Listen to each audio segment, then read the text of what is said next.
Peace be with you and welcome back to my channel for another video. I thank you in advance for liking and subscribing to my channel. I was alerted that the notifications button is for whatever reason disabled based on the settings that I have. So the subscribers have not been getting notifications when I upload new content. Nevertheless, just know that I am working on that. I am new to YouTube, so this is a little bit different for me in terms of how to set up the platform and just make sure that things flow smoothly. So with that being said, just a little brief explanation of how my channel works. I channel direct messages from spirit and I translate that to the collective. So this is my channel. If my channel resonates with you, then welcome. You're more than welcome to stay and enjoy the content and or like and share it. So with that being said, today I feel that spirit is really heavy. One moment. With needing to get out the message. Okay, I'm back. With needing to get out the message of reciprocity.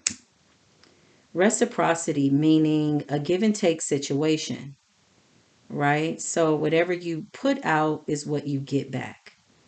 And it's really simple in mathematics when it comes to understanding energy and spirituality. No matter what your religious rank is, Christianity, Buddhism, Catholicism, Muslim, whatever group you've attached yourself to for whatever reason, I've pretty much been a part of them all on my journey. So I know a little bit about all of them, and I've taken what I feel is necessary and extracting what's good. And I've taken that and kind of applied that to my journey. So, nevertheless, talking about reciprocity and how it actually works. When we think about reciprocal energy, right? So we pour into something, we give something a certain level of energy, and we have this expectation, right? Hopefully, without a doubt, that what we're putting out is good and that we will receive that back, right? So that is the way that that works. Spirit has really been speaking volumes about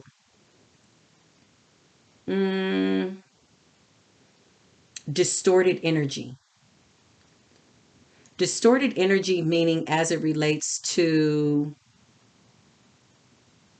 the shape-shifting face, right? You know, you say people are two-faced, they smile, but in their hearts, they feel a certain way about you, right? So reciprocity is powerful because one thing that's so important about it is that we want to be mindful and discerning that we're not putting good information into places where someone is going to take that energy, right? Either do nothing with it or transform it into trash. It is a waste of time. It says in the Bible to not throw your pearls on swine, meaning don't give all your good information to people that can't appreciate it, right? Or that quietly are jealous or secretly angry with you about your growth for whatever reason, right? And jealousy, envy, greed, those are diseases. There is something within the body making the body uneasy, right? Making the body uneasy, making the body unwell. And so then it starts to affect a person's mental. Sometimes the spirit of jealousy, hatred, and envy is so quiet that people don't even know that they possess that spirit or that that spirit has possessed them. It like I said, it's very quiet. I had somebody mention to me years ago. She says, "Honey, the devil comes pretty. The devil comes, smelling good. The devil comes as a friend sometimes." And I can't stress enough being grounded in understanding discernment, like what that actually means, because you need to feel your way through certain things and know when you're in the presence of something that is distorted, meaning it looks a certain way, but there's something that I feel that I can't quite put my finger on. Those are, at this point, I think for most people in their evolution, if you're over the age of 40, 40 is a really good amount of time to have made a great amount of mistakes and to have learned from them. It does not mean that you won't make more mistakes. It just means that you've learned enough to this point. Even in the Bible, 40 is a really good number. 40 days, 40 nights. It is a number of completion. It is a number of a cycle ending, right? By the age 40, you have encountered heartbreak, betrayal. You've encountered some situations that have molded you to understand life a little bit differently than maybe what you were accustomed to understanding in your adolescence or in your 20s and so on. So, with that being said, we have enough information at this point. And if I'm speaking to my 40 plus group, they will instinctually understand that without me needing to give further explanation. So reciprocity is powerful. Um, I had a conversation, I think, was it the other day or the other night? I'm not sure. Last night, I believe. No, night before last.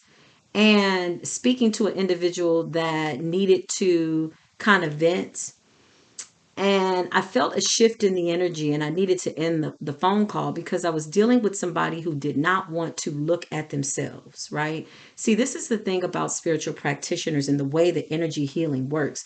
When you come to somebody like myself and you have a situation or something that you're working through, right? When you have that kind of situation, most people are under the illusion that we're going to talk about the ex, we're going to talk about the family member who's toxic or the friend that you let go of or the relationship that nearly killed you. Absolutely not. That is not the way that it works. The way that it works is this is a mere, life is a mere reflection of what you believe you are in life to this point, who you believe that you are, a mirror image of that. That's what this is about. This is about you looking at yourself, and that's it.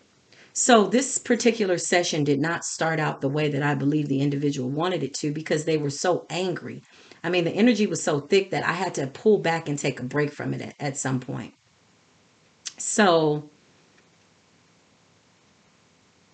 in saying that, there was a lot of frustration, right? Because again, when you get on the phone with me or we sit in a session and I've cleared my energy and I'm giving you energy to really channel what I feel is the situation, I have to be fair. If you decide to bring someone else's energy into the conversation, meaning you sit up and you talk to me about a certain person, I cannot attest to that energy only because that person is not there to speak for themselves. Right? So we're not going to get into a long fashion conversation and chit chat about how your ex-wife destroyed your life, took your money, and how you still bitter, angry, and mad. No, we're only going to look at you, the person who decided to initiate the call, who you are, what you represent, and how you allowed certain situations into your life and how you reacted to certain situations in your life. That can be a little bit difficult, especially when people believe that they're going to get on the phone and dump all of this toxic energy into your cup. That is not the way it works when you come to a person like myself and I set aside time and energy for you to help you. It's not the way that it works. So, this particular individual, like I said, it ended in frustration. I ended up having to end the call, but I believe that I gave the best advice to the extent that I was able to do so. And I just asked Spirit to empower me really so that I had enough to give for myself and the other person. Again, unfortunately, it doesn't do me any satisfaction when the person doesn't get the message. It's not the way that it works. It doesn't make me feel good, but at the same time, I know how to walk away with knowing that I did any and everything that I was supposed to do to the best of my ability and as it relates to what I feel God is asking me to do. So, needless to say, focusing in on yourself. When you're reflecting on these circumstances and situations for whatever reason, for whatever your spirit is guiding you to do, when you're starting to work on that and you feel a certain way about yourself because of things that unfortunately you can't change. That is the biggest problem that I've learned with people who want to go back and change things. And if they could do things differently, they wouldn't have done this or that. Well, it's about acceptance. And sometimes acceptance is very, very difficult. Why? Because you have to accept your part in things, you have to accept your attitude in things.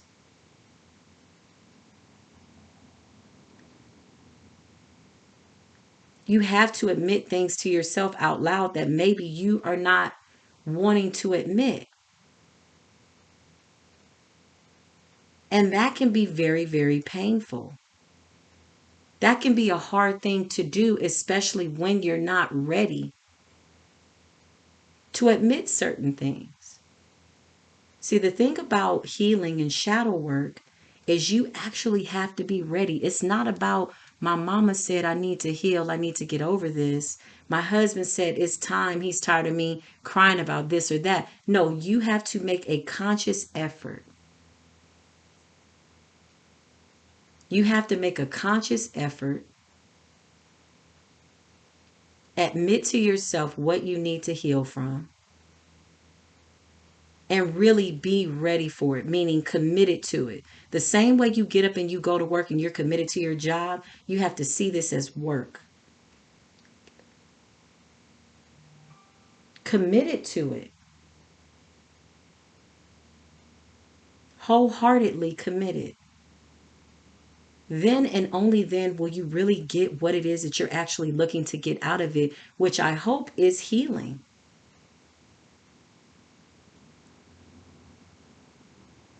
Which I hope is spiritual growth. Because the reality is that when you embark on a spiritual journey, and there will be many, again, there's no certain plateau, there's no certain level of completion. When you embark on that spiritual journey, it is ever evolving.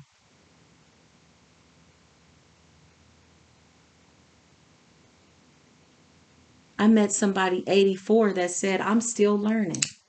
I met somebody that was 92 and said, I'm still learning my lessons about certain things, right?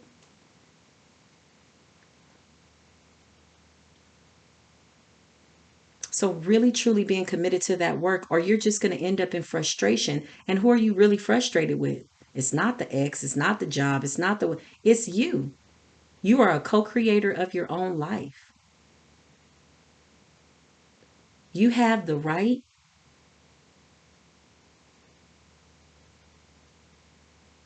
to exit certain scenarios at any given time.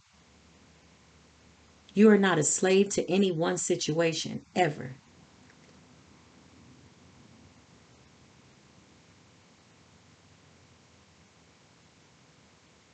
Not by any means.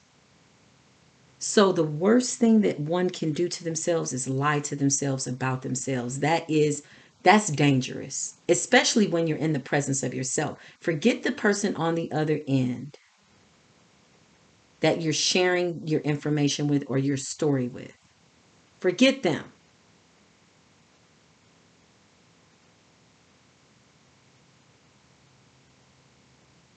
It is so important to tell yourself the truth as much as possible. Constantly doing a self check, a self audit.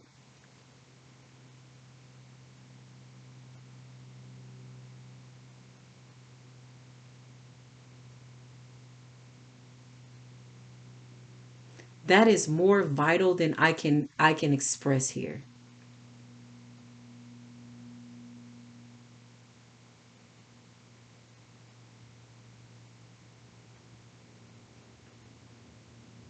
Because sometimes we can lie to ourselves and actually start to believe the lie, and knowing that your mind doesn't know the difference between what you've really imagined to be true and what's not true.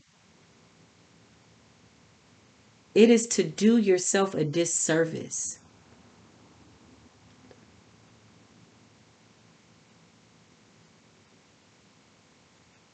It is to do your life, your birthright, your path a disservice.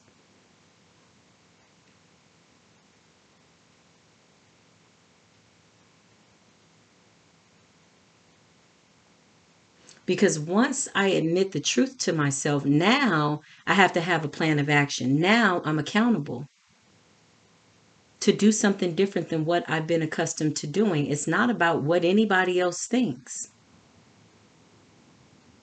The decision is mine. The life is mine. Those lessons are mine to take them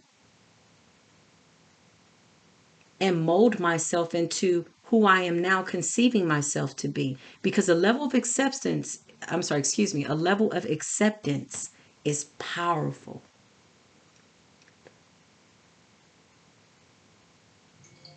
It will empower you.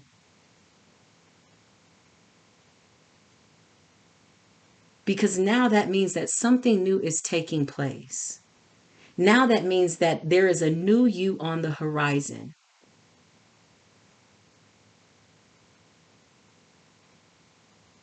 If people could truly hear the conversations that I have with myself, everybody wants, like I said, I think in my last video, everybody wants your power, but they're not willing to do the work.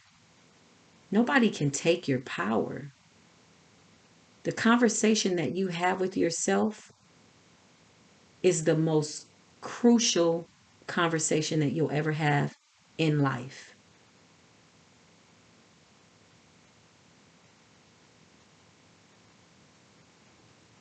Just a little example of a conversation I had with myself about a situation where I felt like I could have made a different decision, where I instinctually went against my own instincts. I literally pulled myself to the side and said in my mind, okay, don't do that no more. And I didn't. And so then what happens? The spirit has to be tested.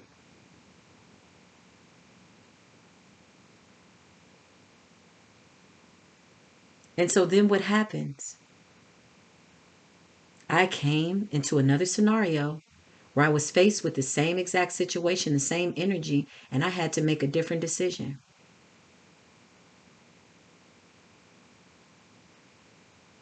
But the wisdom clicked in. Oh, wait, hold on. I've been here before. Yeah, don't do that again. Nah, don't do that again. Because if I should so happen to, for whatever foolish reasons, keep repeating the same mistake over and over, I only have myself to blame. Take that however it resonates. If the shoe fits, wear it. It's okay.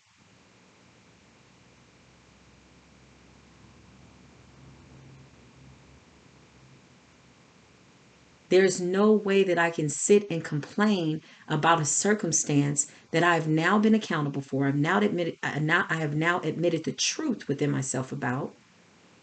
I now have a plan of action. I can no longer lie to the spirit.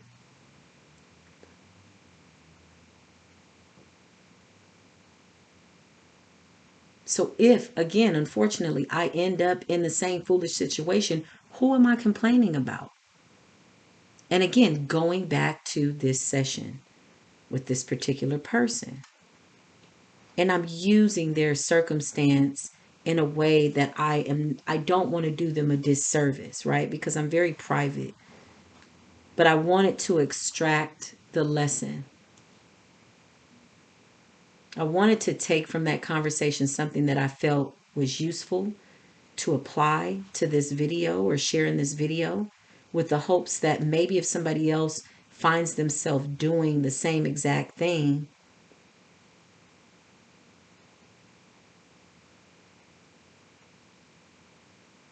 they'll catch themselves the next time they do it. It's nothing like having a conversation and you don't hear your own voice, or you don't really truly pay attention to what it is that you're saying and how you're saying it.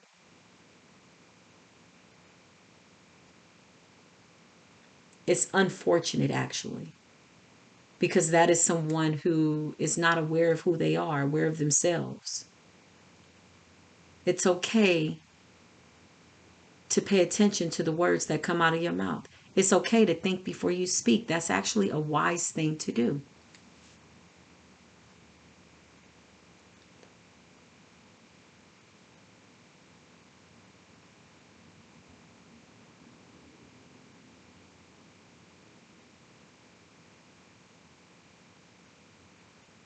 So,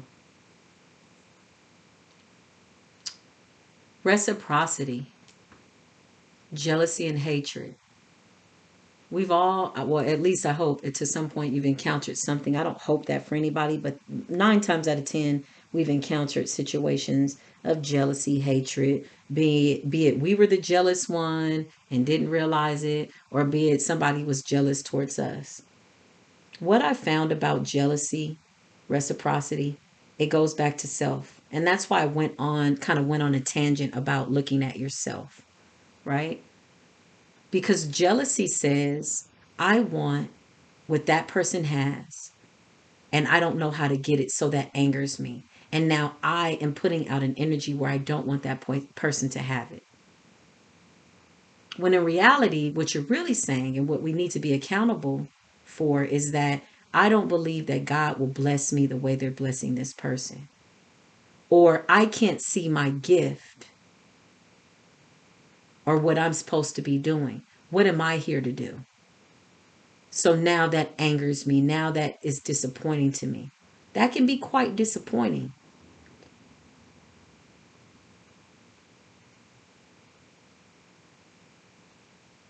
That can be quite disappointing if you've not, gotten to the point in life where you realize who you are and what you want to do. It's so funny because I have people that I've known for a long time, and I was always very private with spirituality, right? Kind of behind the scenes. People that I've worked with or people that I've befriended, it's the work has been done privately. This is now for me coming out of the closet, but I've been doing this for years, right? But can you believe I didn't feel like I was doing what I was supposed to be doing?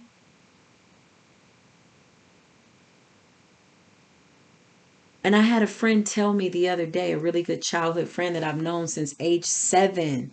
Shout out to you if you're listening to this video. You know, I love her so much. She says, you've always kind of put your heart into everything and you've always kind of known who you were. And I'm thinking, wow, I was so lost back then. I had absolutely no idea of what I was doing. I didn't realize that my gift was a gift. No clue. No clue. Simply being who I was, not giving myself enough credit, right? But I don't resent those times. I don't resent those moments of ignorance and not knowing who I was, being blinded to the fact, right? And then you draw relationships that help you not see who you are. When in reality, you're actually going the right way. It's okay. It's a level of ascension. Oh, and then the veil is lifted and then things become clear. That's how it works.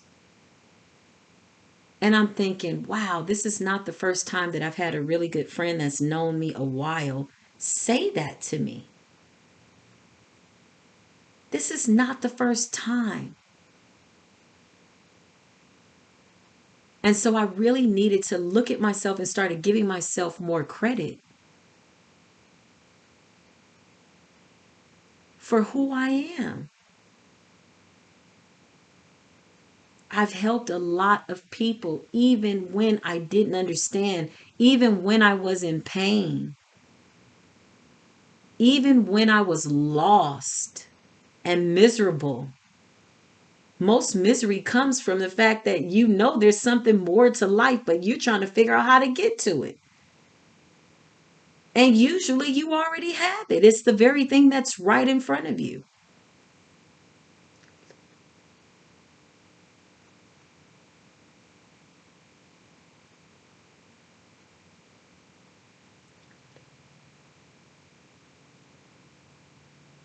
So that's to me, that's the science of self. I had another good friend tell me, these friends are 20, 25 years plus. Yeah.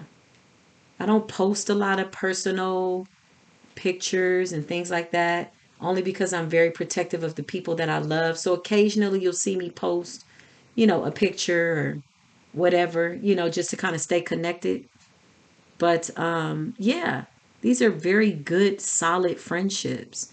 And then another friend says, what am I here to do? And I said, you're already doing it. These are things that really you don't have to overthink. It's okay if you're somebody who has a platform or you feel like you are helping people. There's enough of that particular position to go around, because the way that you present helping somebody might be completely different than the way somebody else helps somebody. Take that however it resonates, right? So that's how it goes. That's reality. But again, looking back in hindsight, had absolutely no clue. No clue. Was just loving people. Again, most of who I am, I've shared in private. Those people, they know who they are.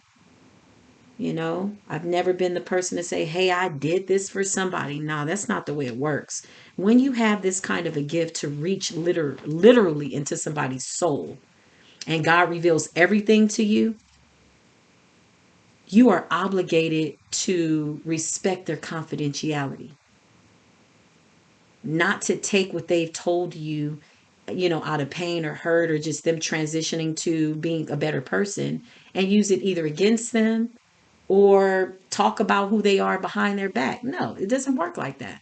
And that's the thing. Pray for me, because sometimes I got a lot of people's secrets. Oh, child.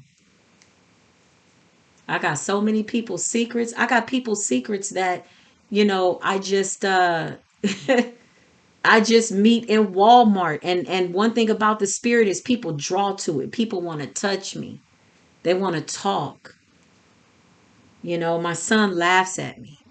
Mom, we were in the car for 30 minutes. And I'm like, I know. He's like, let me guess. You was talking to somebody in a store. I'm like, yeah, but this lady, so blah, blah, blah. I got to get her name and go pray for her. Right?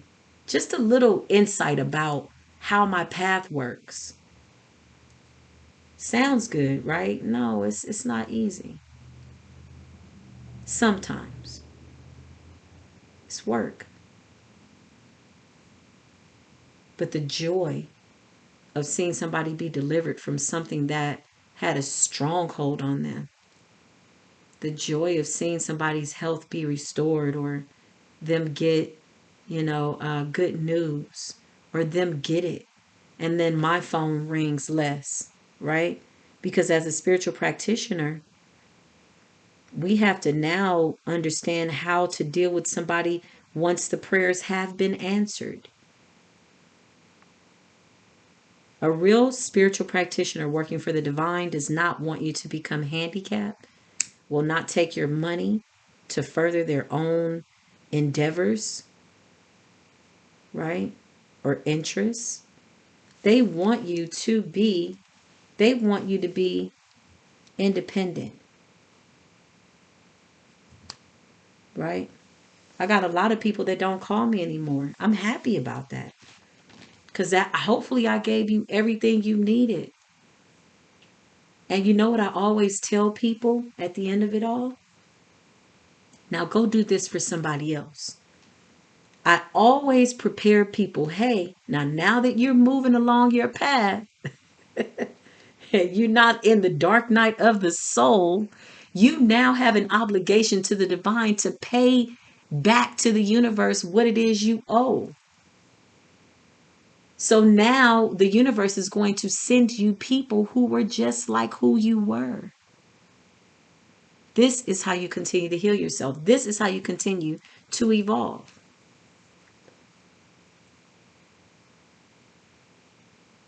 You're going to get somebody who is in the same desolate place just like you. Now you too have an obligation to show patience, temperance, kindness. It doesn't mean to let somebody drain you. That's not the way this works. Because if I feel I need to keep explaining something, then I check myself like, you are taking advantage of my energy and my good advice because I'm speaking from my heart and I am telling you what I know works. So if you don't want to do the work, then I'm not the one for you. I wish you well. God bless you. I will pray for you and I pray that it all works out. And then I have to remove myself immediately. Why? Because I have a path to walk and I only have a certain amount of time to do it. I can't stay here with you. I gotta go. Take this. Hopefully you get it and hopefully God will send you what you need. I gotta go. This is for the people that are truly dedicated to being honest with themselves and doing the work. Reciprocity. Giving out what you want to receive, even when it's uncomfortable, even when you're in the dark night of the soul, even when things are not going correctly in your life yet.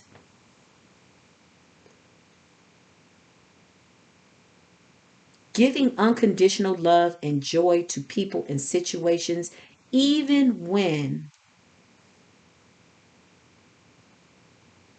life might not be happy for you. Life might be setting up your situation to be better than what it is at that moment. Now, that is where the challenge lies. Will you wish your friend well when you're praying for a husband and your friend gets married?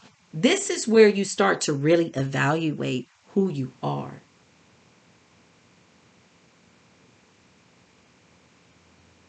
Do I really trust that the universe will give me all of the desires of my heart? My wish fulfillment. Even if I see somebody get those blessings before I do, this is where you're tested. How you think Beyonce's sister Solange felt? Knowing her path, because they're very spiritual. Beyonce is a high priestess all day. I don't care what nobody say. Illuminati, blah, blah. No. That girl was born. Her mama is divine. Her mama prayed over her, knew her ancestral bloodline, and had a divination done on her life, knew who she was, knew her path. So her sister was tested. Why? Because here she is, the baby sister with just as much talent, if not more, in some people's opinion. But timing, the divine will test you to see how you react to somebody else's blessing. The divine will test you, test your character. Solange had to wait for her time, just as talented. But when her time came, baby, it was her time. And this is how things work. Sometimes we're trying to manifest things that we don't even have the character to maintain that level of a blessing. Oh, I need a good husband. But are you being molded and being shaped to be a good wife? And then what does that look like? Because you got to be a good person first. Marriage is work. You are becoming one with another human being.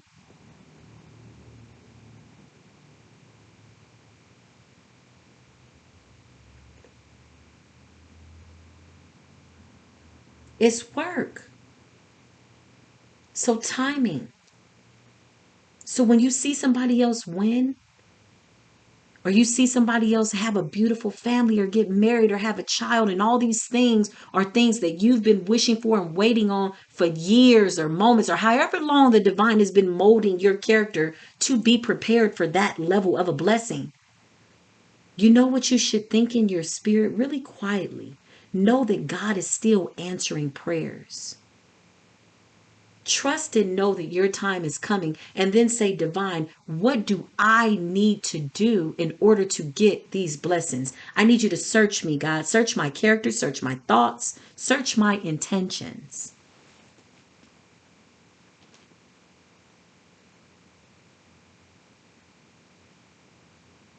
The interesting part is when you decide to change, you will be tested. I have people all the time remind me of things I did when I was in high school. And I think it's funny because it really lets me know that they are very uncomfortable with my change. And that's okay. That has absolutely nothing to do with me. Oh, I remember that time you had that fight on the bus. I laugh. I go, oh, yeah, I was so angry during that time. I sit my little teenage self down and I just wrap my arms around her. Girl, relax. Watch your posture. I was angry. I was abandoned and nobody knew it. I can laugh at my pain because I got the lesson. But this is what happens when you decide to change. People become very uncomfortable. And so now they can't really talk about who you were and what you used to be because they don't know you anymore. They can only relive moments that they're stuck in. And that has nothing to do with you.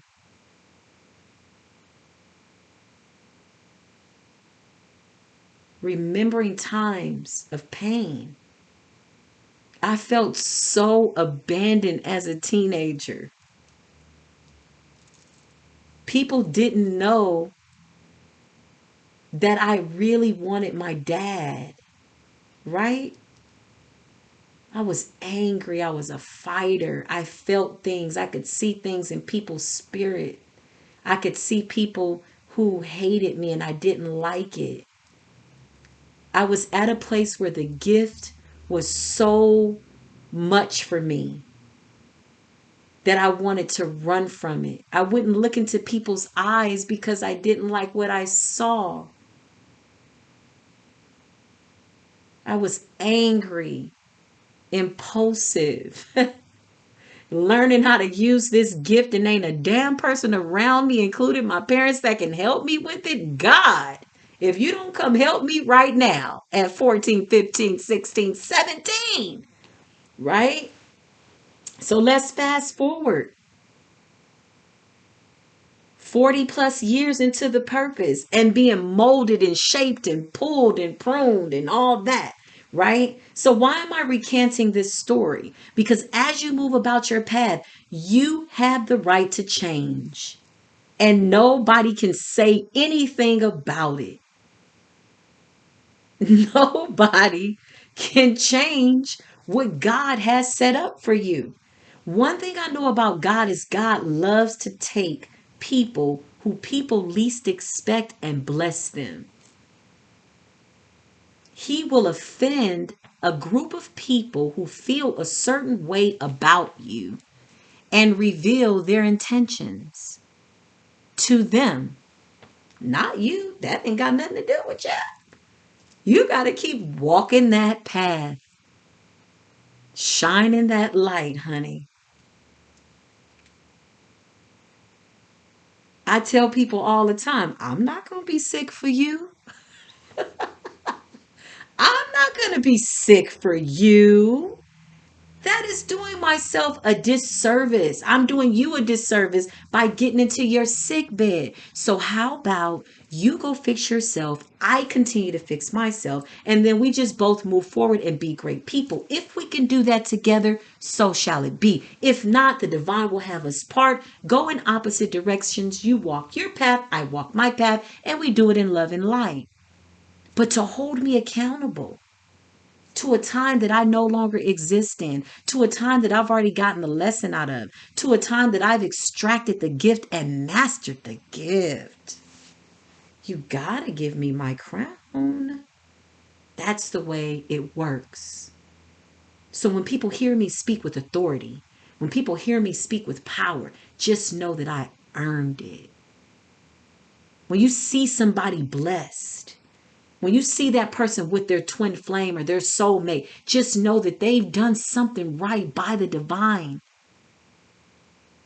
Just know that the universe is blessing them based on something good that they have done right. Not only that, it's the contribution to humanity. What do I look like having all these blessings? A big old house, 10,000 square foot house, cars up the wazoo, money, food, whatever, blessed and gifted, done the work, have a gift of discernment and spirituality, and I don't give any of that to the world, that is blasphemy. You offend God when you sit on your gifts. It says it in the Bible. When a man sits on his gifts and sits on his hands, it offends God. God is like, I put all these blessings in you and gifts in you. And you mean to tell me you're not walking the walk because you worried about what somebody going to say or how they're going to see you? I made you. I'm the creator of God before you. Then what man, woman, child, place, thing, old event, karmic self can be against you? What? Nothing. Your gift is a gift that you are to gift the world with. You have a gift that nobody else has, even if those things resemble your gift. No one gift is the same. They're similar. When you find your soul tribe, when you find your people, and sometimes that has nothing to do with being blood connected through your DNA. It's about finding the spirit that you can have a sacred contract with. Why?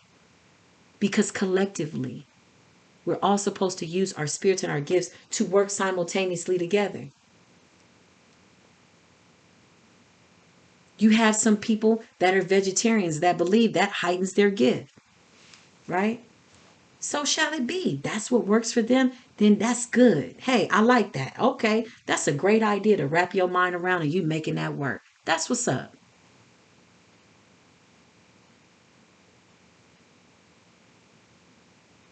That is what's up. But I'm here to let you know one thing I've learned, and I'm going to give you a secret. I'm going to quote some scripture again.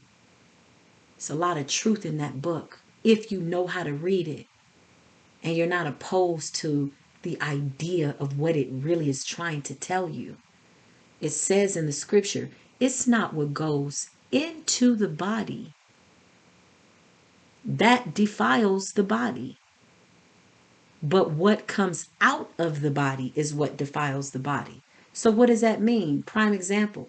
I met a beautiful soul, vegetarian, wonderful man, beautiful. Had the locks, right? There's a meaning behind the locks. Most healers and high vibrating people understand the dynamics of wearing locks. But he was a full blown traumatized alcoholic. He didn't eat no meat though.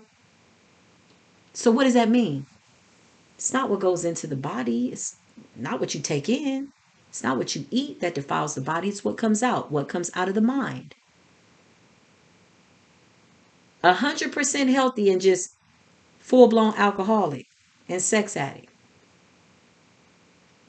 So I encourage you, don't attach yourself to these religious ways of being. Doesn't mean that you shouldn't study abroad and seek, and you will find the truth in any and everything. But being very mindful of your intentions.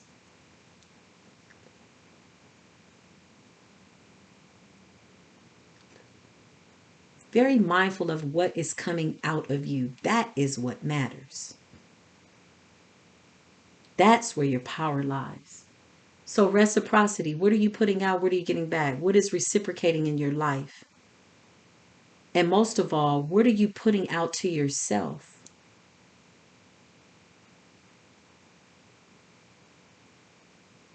I posted something on one of my Facebook pages that I have just friends, family, high school connections on. I have a few Facebook pages, and I like to keep those separate for just different reasons. But nevertheless, I put a post up that said, write a love letter to yourself. And the way that you respond to that love letter is going to be most revealing. Write a love letter to yourself. Find a mirror and look into your own eyes and tell yourself the truth about yourself, because that is truly where it starts. That is the biggest blessing that you will ever manifest, is being comfortable in your own skin, and then you're able to accept other people who are comfortable with themselves. Authenticity beats any counterfeit any day. As the young people say, let's keep it real. So I am being guided by spirit to move on here. I will do another video. Again, these are just direct downloads from spirit. If it resonates with you, fine. Take what you can from it and leave the rest, or vice versa. And then share it with somebody. And I'm going to fix that notifications button. I got to get over myself when it comes to stuff like that. Sometimes I become technically challenged, but that is a part of my life that I need to work on. So I'm going to admit that to myself and commit to fixing that. So thank you for your time, your energy, for listening to this message in its entirety, for allowing me to send you love and light on your journey and hold a place for you as you decide to hold it for yourself. And even if you're already holding light and love for yourself, I thank you so much for being here. Peace be with you. Why? Because you deserve it.